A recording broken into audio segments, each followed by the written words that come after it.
Audible credits do expire. They do. I know, it's hard to believe, it's a heartbreaker, but it happens. And in this video, I'm gonna go over a little bit of information about the expiration of credits. And in doing that, I'm going to answer a couple questions that people do have about this. And these questions are as follows. When do credits expire? Why do credits expire? How can you find when your credits expire? And also, what should I do to make sure I don't lose them? Let's start with when credits expire. Credits expire 12 months after you get them, no matter what kind of credit it is or where you got it from. You could get it from a free trial, you could buy them in a bundle, you could get them from your grandma's house. It doesn't matter. They expire after 12 months. Why do credits expire?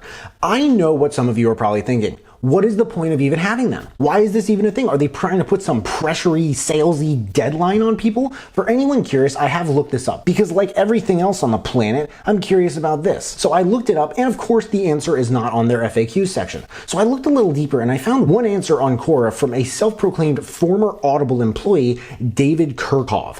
What he said is it comes down to a subscription-based business model. He said it's how they were originally able to convince audio production studios to sell audiobooks for low prices. If someone continuously has to pay a subscription to keep their old credits, they'll stay a paying member longer while they pick books to buy, which in turn allows lower prices. I talk about this in my videos about Audible pricing all the friggin' time. If you look at the price of a credit, one for $14.95 and two for $22.95, it is much less than all these books that are going for like $30, $40 a piece. Now, this answer was posted 10 years ago, but when you read how long ago that was, sounds kind of irrelevant, doesn't it? So the reason is basically that they need to in order to keep the prices of these books low. Mind you, 10 years later, after everything, after you know what and everything else, these prices for 1 credit and 2 credit per month membership options are the same, which is totally insane to me. Every single time I make a video about this, I still cannot believe my eyes when I look at those numbers, and they have not changed. Next up is how to find when your credits expire.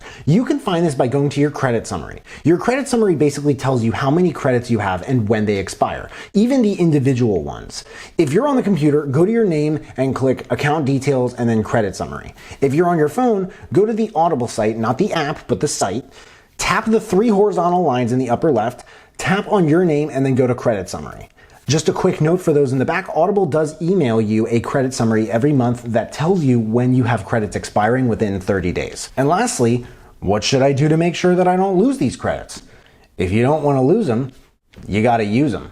I don't know what else to say there. So do Audible credits expire? Yes, Audible does have their reasons for this. There's a transparent way to find when your credits expire, and if you don't use them, you lose them. But a few recommendations from here for more info on credits. I made an updated video about how they work this year, and I'll link that below. And also for a more general idea of what Audible is, how it works, credits, memberships, and a walkthrough of the app. I did an excellent video going over all of this, and I'll link that in the description below as well. But I hope you enjoyed this video. I hope you learned something. If you did, make sure to smash that like button, subscribe if you haven't already, because I don't get why people watch this far into my videos and they don't subscribe. Most of my videos are book reviews, and those are like 10, 15 minutes long. But if you have subscribed and you want to turn it up just a notch and turn on that notification bell to get a notification whenever I drop new videos, that would mean the world to me. Thank you so much for watching. I really appreciate it. You can find me everywhere, and I will see you then.